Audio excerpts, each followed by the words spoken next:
In this week's Voices of Valor, a retired lieutenant colonel in the Marines is sharing his experience flying for 2 presidents, singing the whole way through. Here's George Cumpston's story. And what was your title in the military? I retired as a lieutenant colonel, and I had served on active duty from July of 1956 to July of 1984. Okay. 28 years. 28 years. So kind of tell me about how you grew up. Well, I came from a small town of about 5,000 people, southwestern Pennsylvania. The name of the town was Waynesburg, and I was always active in music. I was initially, when I graduated from high school, I thought I was going to be a band director. And I went to college at Indiana State Teachers College in Indiana, Pennsylvania for 2 years in the music program. But at the end of my second year, I was recruited into the Naval Aviation Cadet Program. And so I dropped out of college and went to Pensacola, Florida as a Naval Aviation Cadet. And cadets, when they complete flight training, have a choice, either an ensign in the Navy or a second lieutenant in the Marine Corps. And I'd elected to become a second lieutenant in the Marine Corps, and so I was commissioned a second lieutenant. Immediately I was sent overseas to Japan. And it turned out that squadron had 22 brand new second lieutenants all in one squadron. And what a wild time we had. We all bought motorcycles and just had a rip-roaring good time for a year in Japan. I came back in 1959 and married a girl from Macon, Georgia, Priscilla Ann Mason, now Ann Mason Cumpston. And last year we had our 65th wedding anniversary. And in June this year we'll mark 66. And I could not have made a career out of the Marine Corps without her. She turned out to be an excellent Marine Corps wife. We had lots of moves, and she was right there with me all the way. We wound up having 2 sons. My oldest, Rusty Cumpston, lives in California, and my youngest son, Andy Cumpston, lives here and is a teacher at New Bern High School. Okay. But as far as the Marine Corps goes, I loved it the whole time I was in the Marine Corps. The summer of 1965, I had just completed a 3-year tour in Pensacola as a flight instructor, and I went to New River, Jacksonville, and I got in the first squadron to be equipped with new helicopters, the CH-46. It's called a Sea Knight helicopter, and we were the first squadron to have those helicopters.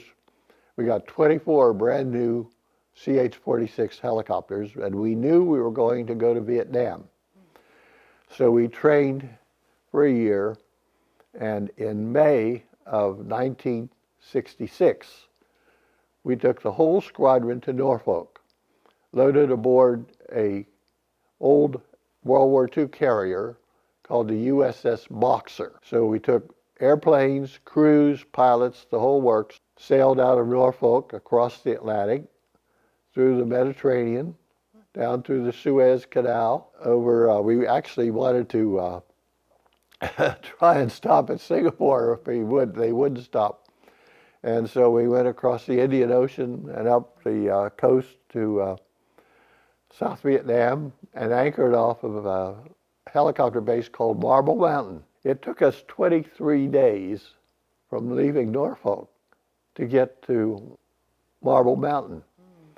Before we had left, we went and bought every second-hand refrigerator in Jacksonville and painted them green because we had heard that there were not many refrigerators at Marble Mountain.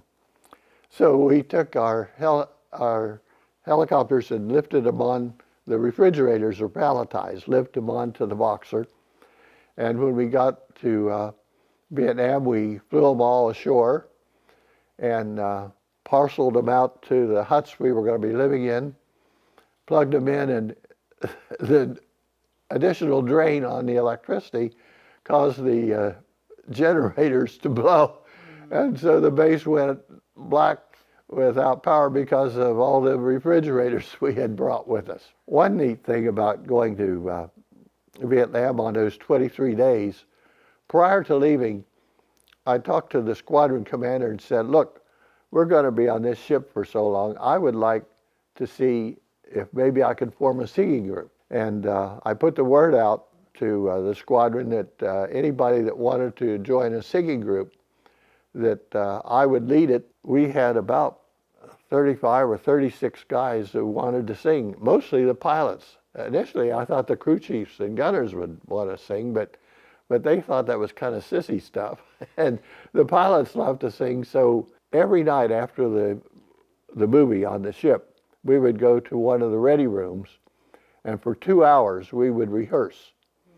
And after about 2 weeks, we had 8 songs that we could sing pretty good. I had found that there was a young man in the squadron who could play the accordion. So I recruited him to accompany us on the accordion, because the guys loved to sing, but they couldn't hold pitch. They would always go flat.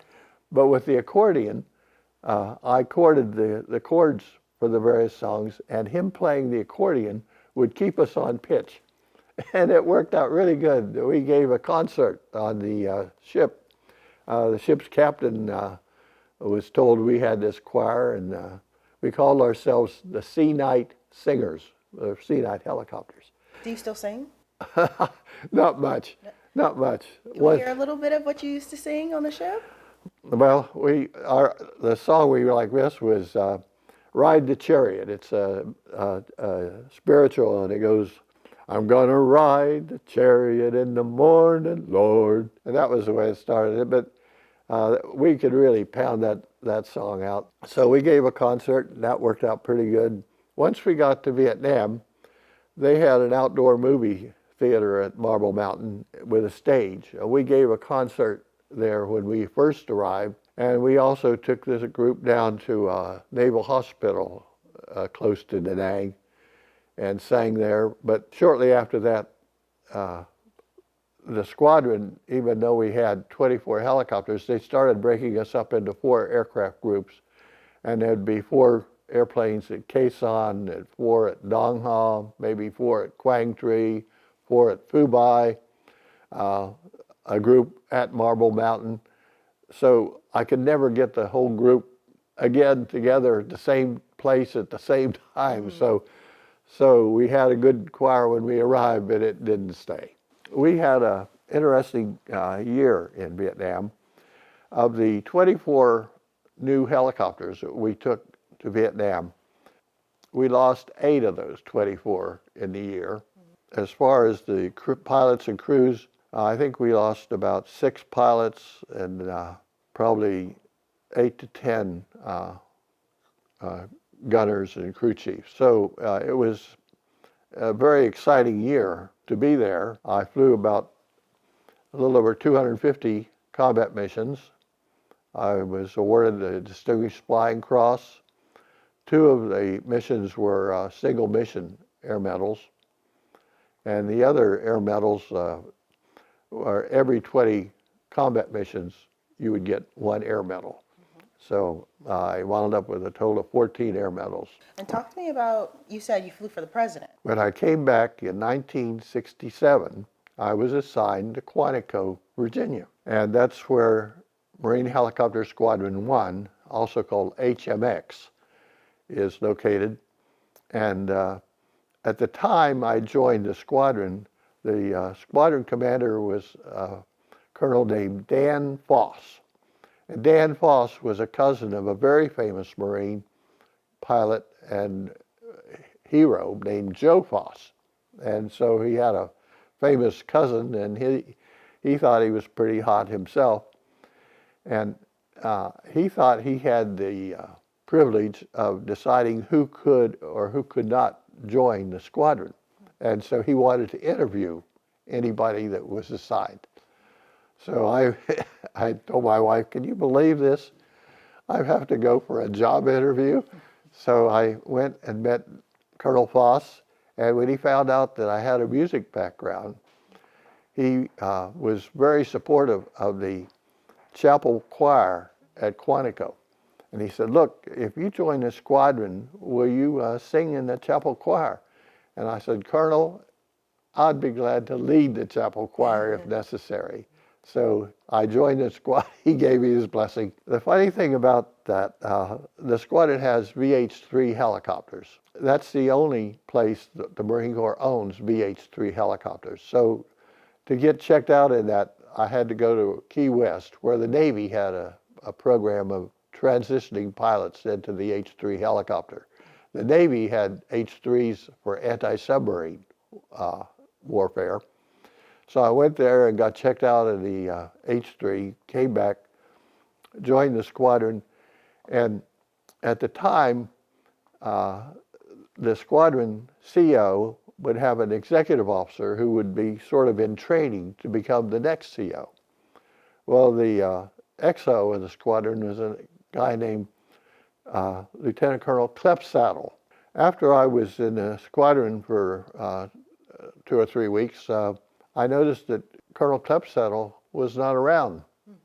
And I asked her, I said, where's the XO? Where's Colonel Klepsaddle? They said, oh, he got canned. And I said, he got canned? He said, Colonel Foss canned him. They were at a party together, and Colonel Klepsaddle liked to drink a little more than most. And he was going through a buffet line and fell into the salad. And this embarrassed Colonel Foss, and so he called headquarters Marine Corps and said, get this guy out of here. He's not going to be the next CO. A week later, Colonel Foss picked up LBJ at Andrews Air Force Base and was taking him back to the White House. So he flew him from Andrews, landed on the south lawn of the White House, and the president got out. And so Colonel Foss is coming back to Quantico in his VH-3 Marine One helicopter. And it just so happened at the Pentagon, they were having a peace demonstration. There were a lot of peace demonstrations in 1967. I don't know why he did this, but Colonel Foss decided he wanted to look at the peace demonstration. So he flew his helicopter over and around the Pentagon, and the Pentagon, with this huge peace demonstration, had all kind of TV stations and reporters there covering it, and they panned their cameras up and saw Marine One flying by, and immediately they broadcast that LBJ was out looking at the peace demonstration. Well, that was not a good move. When he landed at Quantico, the squadron duty officer came running out to the helicopter and says, Colonel, you have a phone call immediately. Colonel Foss got out of the helicopter, went in, picked up the phone, and on the other end was LBJ. And he had 2 words for him, you're fired. And he was gone. The very next day at an all-pilots meeting where we would start each day, he stood up and said, gents, it's been a pleasure to be the squadron commander here, but I've been relieved. I know you'll carry on, and I have all the confidence in the world that you'll be able to handle the mission. And he was gone. So we had lost our CO and our XO both in a space of a little over a week, and all we had left was us majors. Yep. And so we did carry on. It took us about, I'd say, another 6 weeks before a new commanding officer came in, and that was Eddie Sample came in to be the squadron CO. But there were also 5 of us who were in the squadron that were designated presidential pilots that could fly the president, and I was one of those. So during my 3 years there, I flew both LBJ and Nixon. I flew Spiro Agnew quite a bit. One thing about LBJ and his helicopters, he would not let anybody but himself fly in the white top helicopters. Hubert Humphrey, the vice president, was not allowed to fly in the White Tops. If Hubert Humphrey needed helicopter support, we would fly him in a Marine Green helicopter. Why was that? Do you know? He was just that way. LBJ was very, very one way, and he was not a very nice guy. But now when Nixon came in, he would let anybody fly. All his cabinet members could fly, the vice president could fly. When he was first elected, he was living in New York at the Pierre Hotel. And as soon as he was elected, he picked up helicopter support. And if he wanted to come to Washington, D.C., we would fly 2 helicopters up to New York. New York had a naval air station called Floyd Bennett Field at the time, and we would land at Floyd Bennett Field and wait until Nixon was ready to go to Washington. When he was ready, we would get up, fly 2 helicopters to Central Park, because the Pierre Hotel is right at the southwest end of Central Park. We would land in Central Park, pick him up, and take him to JFK. He would then get on an Air Force plane and go to Washington. We would then go back and sit all day at Floyd Bennett, just bored, silly. Finally, around 8 or 9 o'clock, we would get the word that Nixon was landing at JFK. We would go crank up our birds, go to JFK, pick him up, fly back into New York. Flying into New York at night, Central Park looks like a big black hole. You have all these lights around, but it is dark there.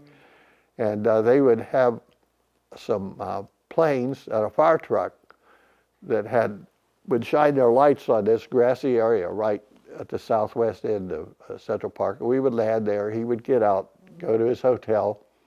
We then had the option. We could go to Floyd Bennett, spend the night, or we could fly all the way back to Quantico. And most of us married, we liked to go home. Yeah. And we would fly home, so we'd be getting into Quantico at like 4 o'clock in the morning and be dead tired, but at least we were back. And LBJ never wanted to go to Camp David. He would always go to his ranch on the weekends. And when he would come back, it would always be late on a Sunday night. Air Force One would land at Andrews Air Force Base. And if he was coming back sober, the lights on the ramp would stay on. But if he was coming back inebriated, the lights would all go dark. Most of the time, the lights would be dark. That way, no one could see him being hustled off Air Force One and into the helicopter. Once we got him aboard, then the lights would go on. And we would take him to the south lawn of the White House. We would take bets, sitting there waiting to see, are we going to have lights or not? and more times than not, lights would not be on. When Nixon came in, he liked to go to Camp David. And the first time I went to Camp David, I'd never been there, and I thought, hey, this is going to be fun.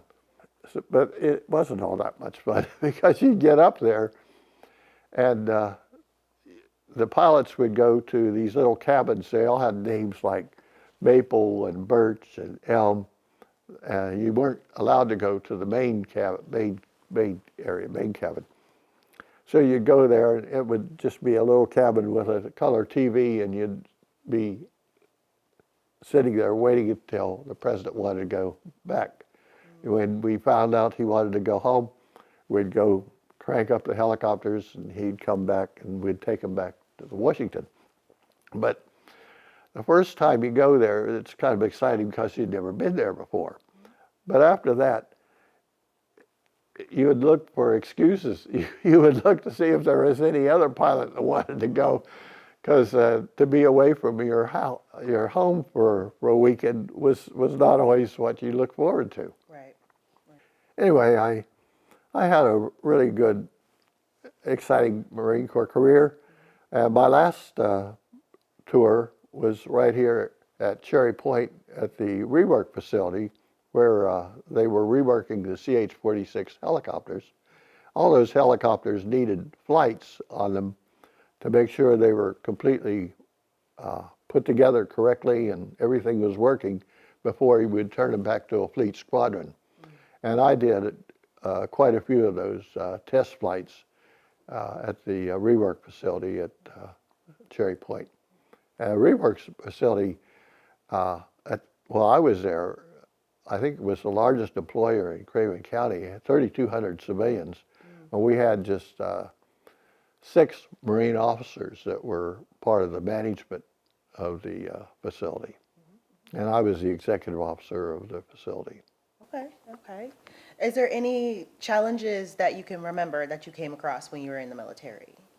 I always looked like as a challenge to get promoted, but luckily I made it up to lieutenant colonel. I did not make colonel, but aviators don't have quite as good a chance of becoming colonel as the infantry and ground type do, because there's just not enough billets for aviation colonels. But I don't have any complaints. I had a good career. My How wife. did it make you feel that, you were able to bring, because you said you wanted to be a band director, but you were able to bring some of your music background into your military career. So how do you feel about that? Well, I think I made the right choice. I've directed choirs in a number of churches. I've played in bands. I was a member of the Little German Band. I had actually 2 careers, actually. My first career was in the Marine Corps. When I retired in 1984, I became the maintenance director at RDU Airport in Raleigh.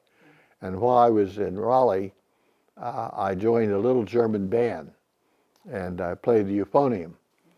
And then when I moved to Durham, I joined the Durham Community Concert Band, a really good group. When I came down here in 1950, what year did I come? 2016, 2017, I moved to Chocowinity, and I joined the Tar River Community Band.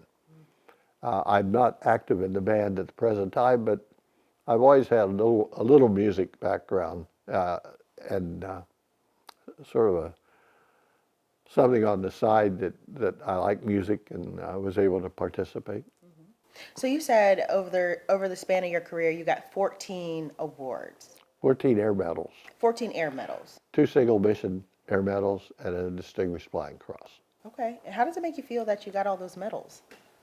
Everybody was getting them. Okay. If they were actively flying in Vietnam, you couldn't help but get them, and you were busy.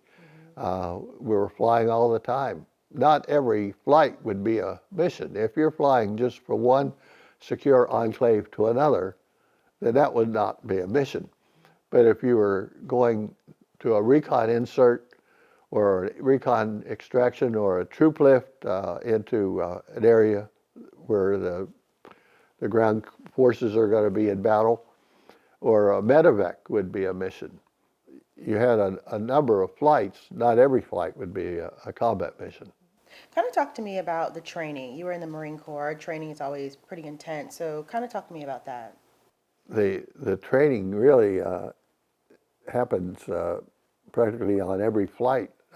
You have some flights where you are training in instrument flights, and we were all instrument qualified. We could fly in the GU. It didn't matter whether we were not just visual flying. You had practice formation flying.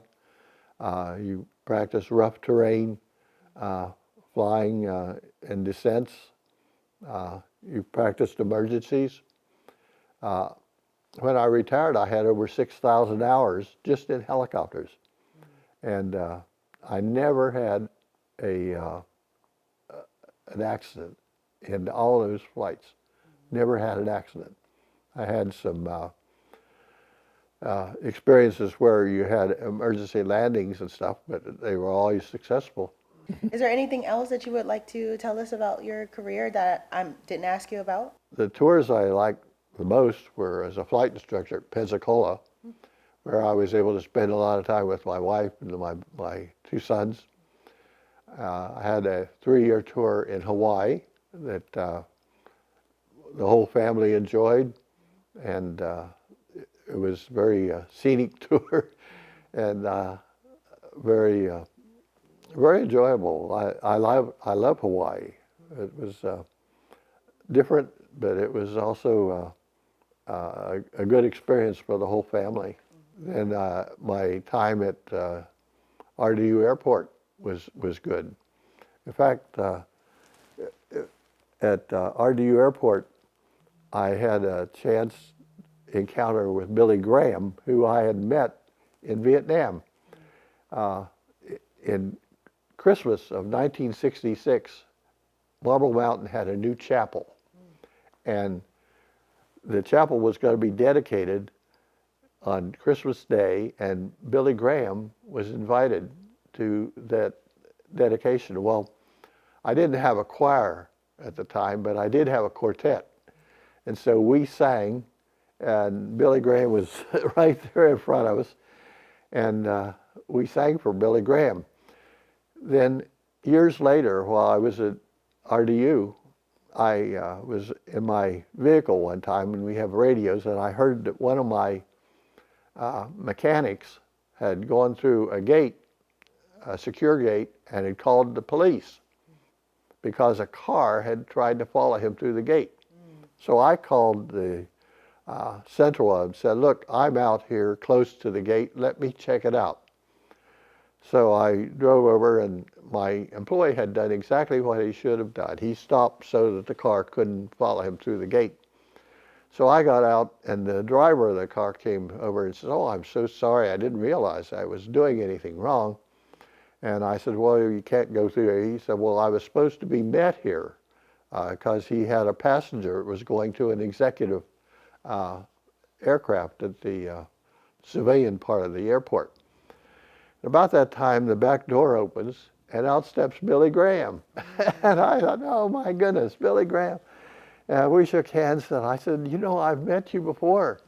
And he says, when did you meet me? I said, when you were at Marble Mountain on Christmas, I was in the quartet that sang for you. He said, I do remember the event. I don't remember you personally, but I do remember the 4 Marines singing. I said, well, it's such a pleasure to meet you again, and let me take care of the situation here. So I sent my mechanic in his truck on through the gate, and I personally escorted Billy Graham through the gate into his airplane. Okay. And so that was my Billy Graham story. Not everybody has a Billy Graham story. No, but you do. You certainly do. And just last question, what would some advice you would give to someone who would be thinking about joining the military? Well, you make the most of it if you want to. It depends on your attitude while you're in the military. It can be a very rewarding experience, or it can not be very rewarding if you don't get with the program. You have to follow the rules, and there's lots of opportunity for incentive. You can get excellent training in the military and set yourself up for life after the military, because not many people are just going to be able to retire and live on military retirement alone. You're generally too young to retire when you get out of the military, and you need to look ahead and see what options you have when you get out.